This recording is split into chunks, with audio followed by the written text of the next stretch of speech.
Alright guys, welcome back to another video. Today is me working on the Eclipse. It's not broken, well, we'll get into that in a little bit. But it's idling just a little lower than I'd want it to be. So I'm just going to do a quick tune-up on it and just throw on some new spark plugs.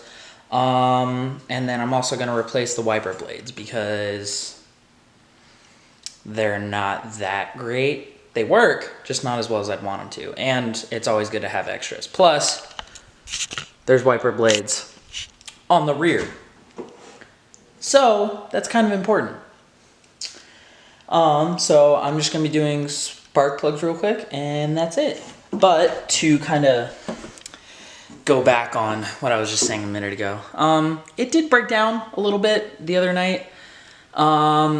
Basically what happened was I was driving to work in the morning and it just stalled out on me. Just stalled out. I wasn't getting on it. I was just going to work, whatever. Luckily it was on a side road. And wouldn't start. It would just crank. Crank. Finally started. Thank goodness. Got going, stalled again. Almost immediately. It's like, ugh. Got going, kept the RPMs real high. I was thinking it was a quick vacuum leak. That would make sense, but why did it keep cranking? So I talked to one of my buddies who works on these. Turns out, crankshaft positioning sensor. That is a big thing that goes out on the Eclipses. So that's definitely something to look out for. This is also the 2.0 liter, non-turbo, no, just the regular Eclipse GS. Nothing super special about it.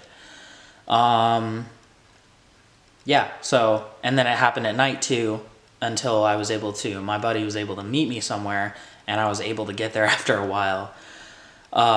So yeah, so if you ever have problems to where your car stalls out and it just cranks, and eventually it'll start after it cools down, it's basically because the crankshaft positioning sensor heats up and expands, so it kind of, like, I don't know how to explain it, but heats up, expands, and moves away, and may like dislodge itself a little bit. But that's kind of natural for the original crankshaft positioning sensors on these, especially I'm over 100,000 miles on this. So that's something definitely to look for.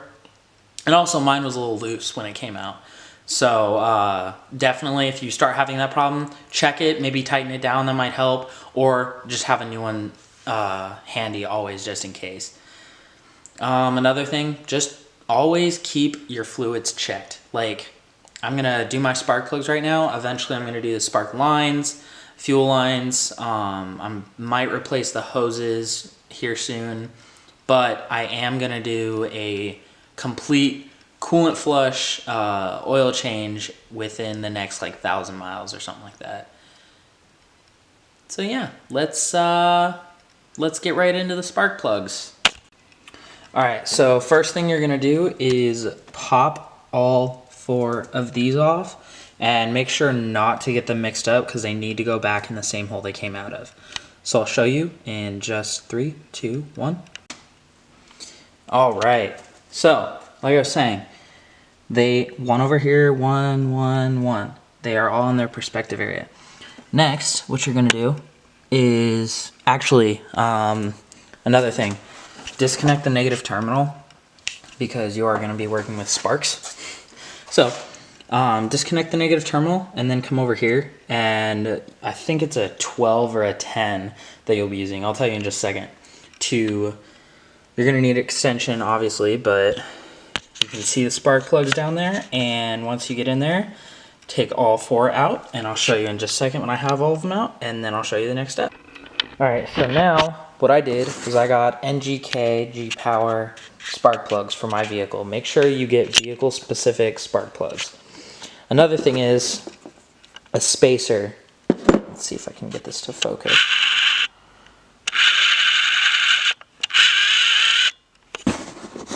So, kind of.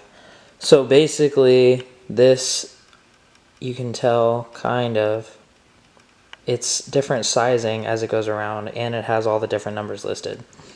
So basically what that does is it spaces out the gap for the spark plugs. Make sure for the 99 Eclipse to space it at 0.050.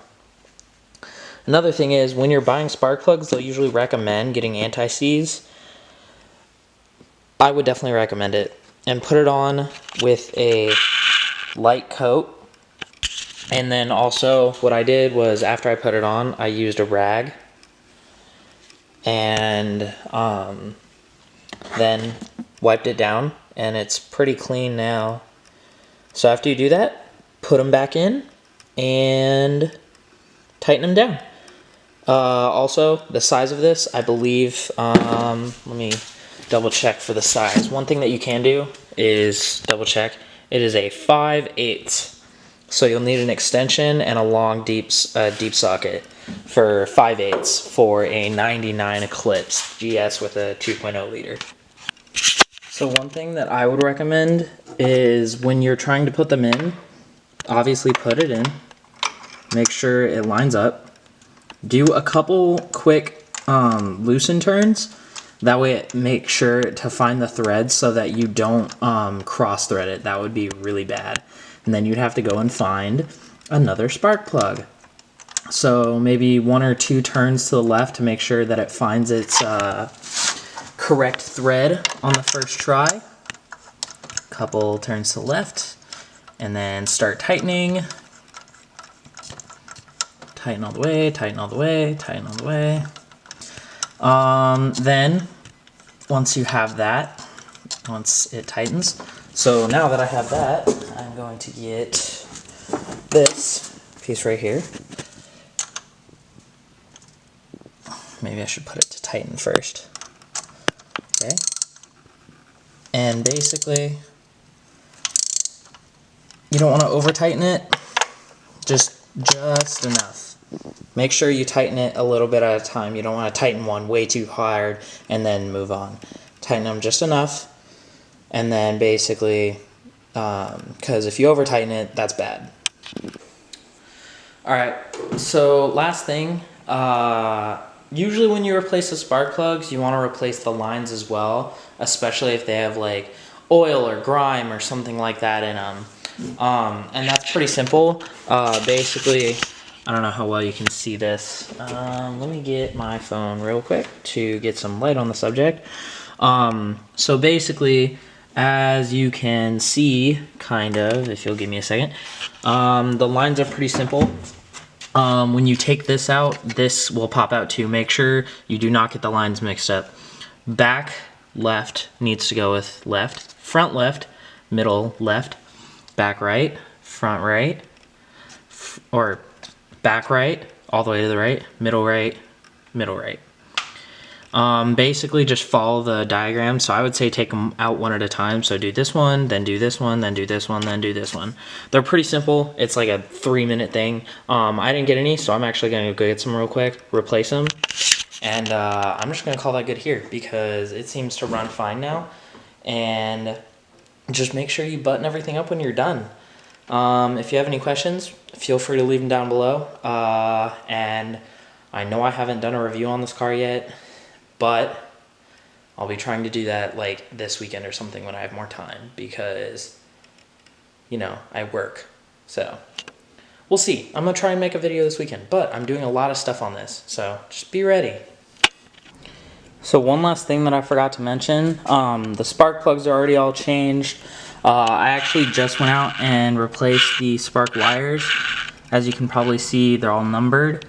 That is also because if you look up here, you can see 1, 2, 3, 4. And they're also numbered 1, 2, 3, 4.